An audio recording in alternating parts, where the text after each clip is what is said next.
سلام دوستان عزیزم، امیدوارم حالتون خوب باشه. آقا ببخشید به دلایلی نتونستم اسکرین رکورد کنم. آقا میخواید که FPS لپتاپتون ببینید چند درصد از گرافیکتون داره کار میکشه، چند درصد از سی پیو داره کار میکشه و غیره.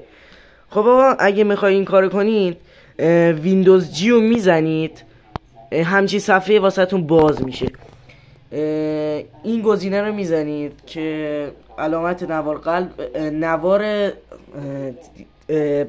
نوار مانیتوره.